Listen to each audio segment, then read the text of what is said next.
নমস্কার শ্রোতা বন্ধুরা, আমি অয়ন চৌধুরী, আর আপনারা এই আলোচনা শুনছেন www.sri sri satyanarayan.blogspot.com থেকে।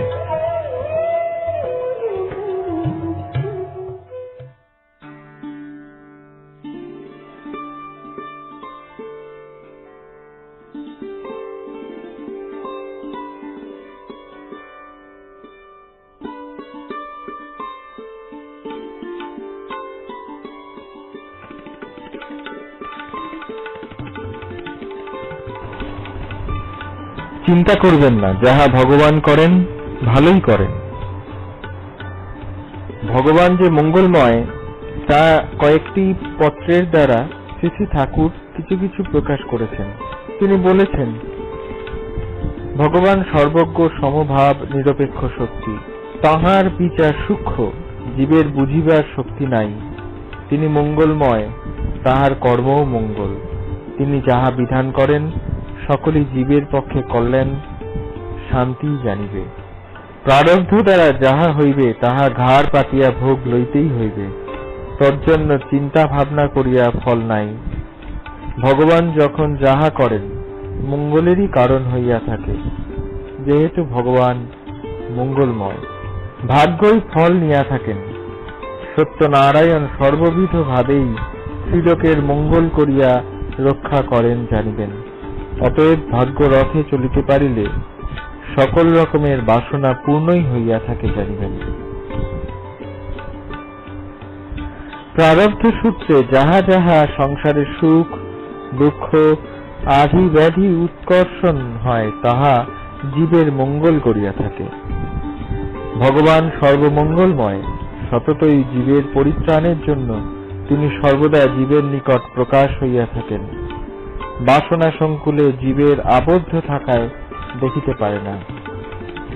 সর্বদা ভগবানের স্মরণ করিতে করিতে চিত্ত শোধন করিয়া দিব্য চক্ষুর বিকাশ হয়। পরে ভগবানের স্বরূপ দর্শন হইয়া আর কোন ভ্রান্তিমূলক সংসার বন্ধন, জন্ম মৃত্যু, সুখ দুঃখাদি থাকে না। এই জন্যই ভগবানকে দয়াময় বলিয়া বেদে প্রকাশ করিয়াছে।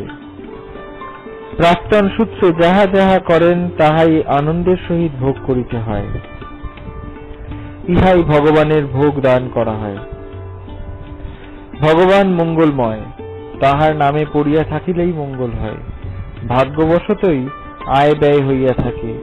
রাগ দেশ হিংসার নিকট থাকিতে হয় না।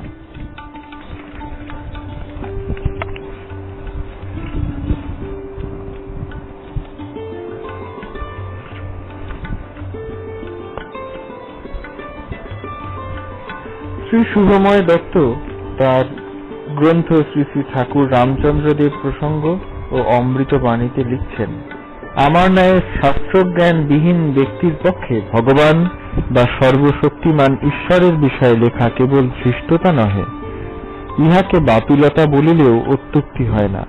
তথাপি ইতিপূর্বে যেমন অকপটে সকল কথাই লিখিয়াছি, সেইভাবেই আমার ধারণা ভুল বা শুদ্ধ যাহাই হোক অকপটে প্রকাশ করব। শ্রী শ্রী ঠাকুরের কথা শুনিয়া আমার মনে হয় যে ভগবান মহাশূন্য বা আকাশ একই। তাহার ইয়ত্তা করা এই খণ্ড বুদ্ধির অসাধ্য।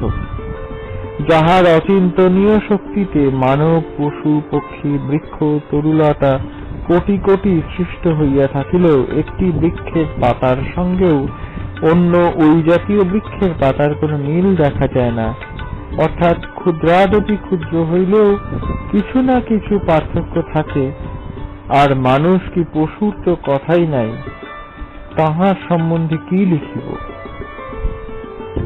যিনি সর্বব্যাপ্ত হইয়া আছেন, অথচ পৃথক পৃথক সত্তার মধ্যেও পৃথক পৃথক ভাবে বিদ্যমান, তাহাকে নিরাকার সাকার উভয় আখ্যাই অভিহিত করা যাইতে পারে। তাহার কোন রূপও নাই, অথচ নানা রূপেই আবির্ভূত হইয়াও আছেন। তাই শ্রী শ্রী ঠাকুর বলিয়াছেন যে ভগবানের নাম ও রূপ একই, নামও অসংখ্য, রূপ অগণিত। শক্তি যে তাহার অসীম তাহা বলাই বাহুল্য। তাহার দাস ভগবানের সকল শক্তি পান বলিয়া শ্রী শ্রী ঠাকুর বলিয়াছেন।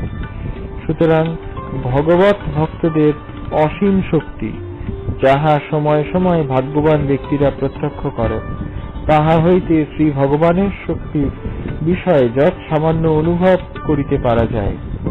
এই কয়েকটি কথা সংক্ষেপে বলিয়া ভগবান সম্পর্কে শ্রী শ্রী ঠাকুরের কয়েকখানা পত্র উদ্ধৃত করিতেছি।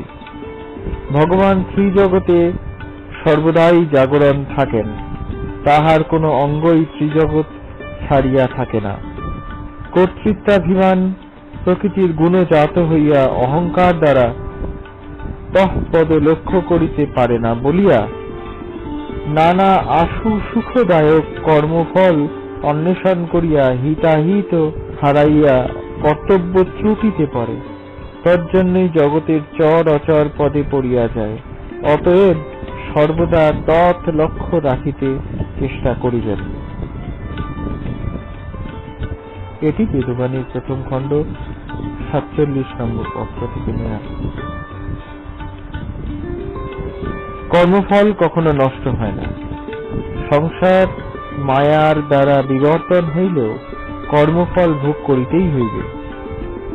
এমন কোন স্থান নাই যে পুণ্ডরিক চক্ষে প্রকাশ নাই।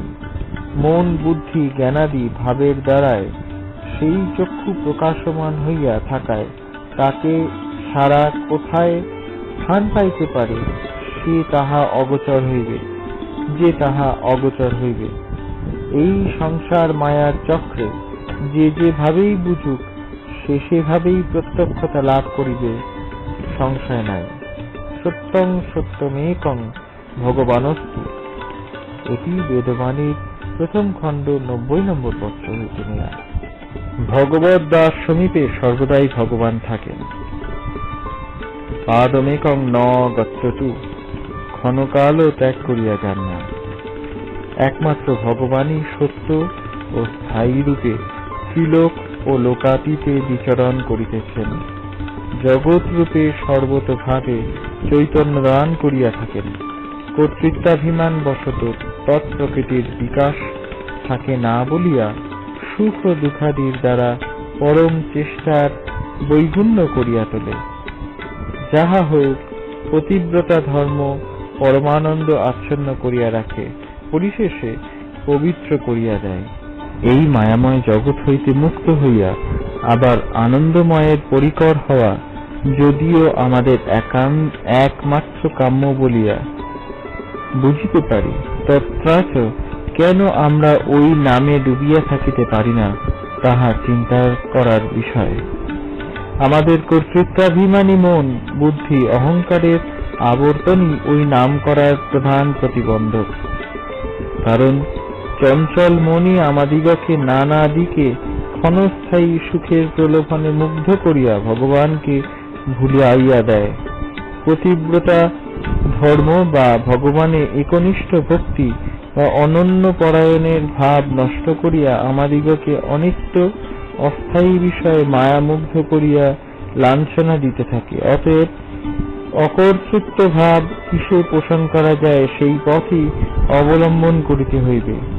এই সম্পর্কে শ্রী শ্রী ঠাকুর বলিয়াছেন যে প্রারব্ধে বা ভাগ্যে যাহার কাছে তদতিরিক্ত কেহই কিছু পায় না, যদিও মায়া ভ্রান্ত হইয়া মনে করে যে তাহার চেষ্টাই অনেক কিছু হইল, অথবা তাহার অমনোযোগিতাই কিছু হারাইল। শ্রী ঠাকুর এই প্রারব্ধ সম্পর্কে কি বলিয়াছেন বা লিখিয়াছেন তাহা একটু আলোচনা করা প্রয়োজন। সেই জন্যই এই সম্পর্কে বেদবাণীর কয়েকটি পত্র নিম্নে উদ্ধৃত করিতেছি। প্রাক্তন দত্ত যথানুসারে ভোগের অতিক্রম করা জীবের পক্ষে ক্ষমতা নাই। প্রারব্ধ দণ্ডের হাত ছাড়াইবার সাধ্য কাহারও নাই। মহা প্রজ্ঞান ব্যক্তিকেও প্রাক্তন দণ্ডে হিতাহিত শূন্য হইতে হয়। অদৃষ্ট চক্রে সমস্তই ঘটিয়া থাকে। মায়ার নাটের পরাবৃত্তি ভাব সকল কোনো পরামর্শে কি কোনো সাহায্যে ফিরাইতে পারে না। যাহা হইবার হইবেই। বেদে পুরাণে নায়ক নায়িকাদের জীবনীতে প্রকাশ হইয়া রহিয়াছে।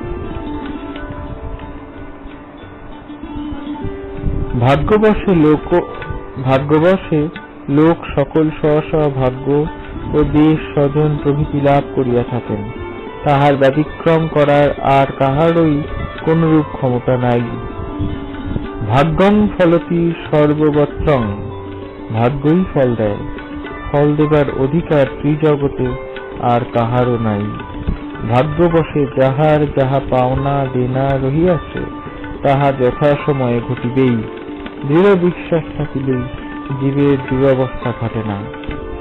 এই ত্রিলোকের মধ্যে এমন কোন জীব নাই যে স্ব স্ব ভাগ্যফল ছাড়াইতে পারে। ভাগ্যই ফলদাতা। ভাগ্যেই শরীর, গৃহ, সমাজ, দেশ, শত্রু, মিত্র, রোগ, শোকাদি ভাগ্যফলের ফল জানিবে। অতএব ভাগ্যে যাহা যখন ঘটে তাহার বেগ সহ্য করিয়া সত্যেরই আশ্রয় করিতে চেষ্টা করিবেন। ভাগ্যই সকল ফলদাতা। কেবলমাত্র কর্মই জীবের অধিকার। ভাগ্যকে ছাড়িয়া ভুলবশত প্রার্থনার সঞ্চার হইয়া থাকে। সত্যনারায়ণই জীবের জন্ম, মৃত্যু, জরা, বন্ধ হইতে মুক্তি করিতে সমর্থ। সত্যনারায়ণের সেবা করিবেন। স্ব স্ব ভাগ্যই ফলদাতা। তিনি যাহা করিবেন তাহার খণ্ডন করিতে কাহারও শক্তি নাই। সত্যনারায়ণের অধীনে সত্যের সেবক হইয়া এই কালো চক্রের ভাগ্য ভোগ ত্যাগ করিতে চেষ্টা করিবেন। ভবিতব্যই সকলের কর্তা। ইহা হইতে সময়ই ফল ভোগ করিয়া থাকে। তজ্জন্য চিন্তার কিছু নাই। যে সময়ে যাহা ঘটিবার তাহা কেহই ছাড়িয়া দিতে পারে না। শত চেষ্টা করিয়াও লোকের ভাগ্যের অতিরিক্ত কিছুই লাভ করিতে পারে না। মধ্য হইতে দ্বন্দ্বই উপভোগ ভুগিতে হয়।